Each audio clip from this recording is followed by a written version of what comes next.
I got a little, I don't know, a little piece of juice for you. We're going to talk today about one of my favorite techniques, and that's flipping, and more specifically punching. It's something I absolutely love to do. And in Florida, where I'm from, we do it all year round. It's really hand-to-hand combat fishing. It's close quarters. You're focusing on very visual cues, very visual structures and cover. And it's just fun. It's very analytical, and it's very picking things apart, which I really enjoy. Sometimes they can be on the tip of something, sometimes they're sort of like in the middle, and it's all about where you drop that bait, because bait placement is huge, because you're not really casting and covering a lot of water. You're really placing your bait exactly where you think that fish is sitting and trying to get a reaction bite. So let's talk about what you're going to look for. The main focus that I look for, especially during these warmer months as we go into summer, and then fall is absolutely killer, is matted vegetation. And that's very general. Hydrilla is ideal, matted hydrilla, floating style mats like pennywort and hyacinth, ideal, but that stuff's not all over the place, right? So if you have a lake that doesn't have that kind of cover, maybe it has milfoil. Milfoil does the same thing. Junk mats, maybe you have a lot of floating debris or floating grass, lily pads all stacked up and kind of matted together, blown into a corner.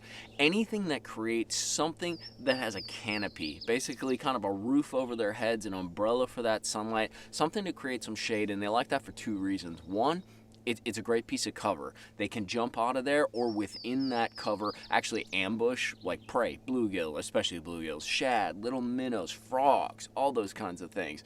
But then it also provides shade for those bass, because they want to get out of the sun, just like the same reason why they use docks and other overhead cover. That grass and that canopied matted grass acts in the same manner. So it's just that way to get those fish out of the sun. They have no eyelids. They can't close their eyes and be like, oh, it's so bright. They're like, hey, I got to go in the mat, bro. And that's where we can catch them. So let's talk setups. Setups are really going to vary based upon where you fish, just like the vegetation. The general setup, though, right here, I have a Halo. This is a 7.6 heavy. I don't like extra heavy. I don't like medium heavy. I kind of like heavy for just about everything that I do when it comes to flipping. The reason being, a lot of times you're not going to get these fish all the way to the boat. You're going to get that bite, you're going to set the hook, and they're going to get stuck because it's so nasty, it's so thick, it's so gooey, and you really don't want a rod that's overly stiff that will pull the hook out of them. You basically want to get them pinned and be like, dude, let's see how well my trolling motor works, and then gun on in there and get that fish out. 7.6 heavy is really a good all-around rod. I'll use this anywhere from a 3/8 all the way up to a 1.25 ounce punching weight. Like we talked about earlier, it's very close quarters fishing, so a lot of times, there's like a giant tree behind me right there. A lot of times you're like up on that tree and you need to drop it in between a few branches because there's a little mat of grass, or you're up on a big mat of grass and you want to just kind of plunk it very accurately. It's long enough to give you some leverage on the fish, but short enough where you can be ultimately accurate. Now, I will tell you this, when I'm doing strictly mat fishing, like with a 1.5, with a 2 ounce, with a 1.75, even over 2 ounce, that's when I'll go to a longer rod. I have a 711, once again a heavy action rod. It has a nice tip to it, but what I find with that longer rod, it makes that big weight a lot more manageable. It also allows you to sort of lift and feel that bite better. A lot of times under some of these really thick mats, feeling for that bite is more about just feeling kind of like dead weight. You'll be kind of yo-yoing it, and all of a sudden you'll just be like, man, am I stuck on grass or do I have a bite? And the rod really does the work for you. You can have that rod kind of, that extra little length gives it a little bit more tip, and it allows you to kind of feel those dead weight bites a little bit better. So in general, weights wise, if you're flipping matted vegetation, I would look at anywhere from 3/4, that's on the extreme low end of the spectrum. Really, you probably want to start more around 1 ounce to 1.5 ounce. Use tungsten. Tungsten is the best choice for all of this. It's more compact. I'll go all the way up to a 2 ounce, but my juice is really a 1.7 or a 1.5. The 1.75 is sort of my alternative. The other thing that I would highly recommend you do, like we said, this is close quarters, heavy duty fishing. Always put 2 bobber stoppers in front of your weight. Why do you do that? It's real simple. There's no magic to it. It's simply a utility move. A lot of times you're going to be pitching into reeds, into pads, around grass, around all kinds of junk, and you're using heavy braid.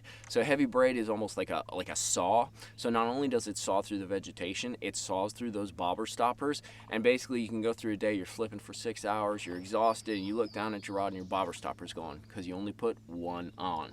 But if you put two on, you got sort of like a little insurance policy. You know, you can keep on working through the day, and when you get back to the house, you're relaxing in the garage, re-rigging for the next day, you can put two back on there. It just allows you to be more fluid. A lot of this bite is about getting in the zone, getting sort of that rhythm, figuring out how many lifts on the bait you're gonna do, figuring out how fast you want to present it. It's really a rhythm kind of in the zone, in the classic sports sort of metaphor kind of fishing. So let's talk about line. In general, you're gonna be running braid. It's heavy cover fishing, it's grass fishing for the most part.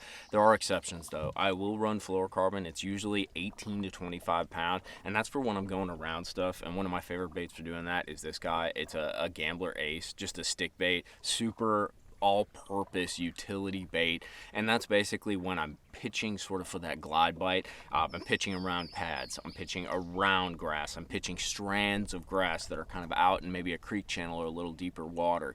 However, when you start getting into that super heavy stuff, unless the bite is super tough or unless the lake you're fishing is highly pressured, you need to go to the braid.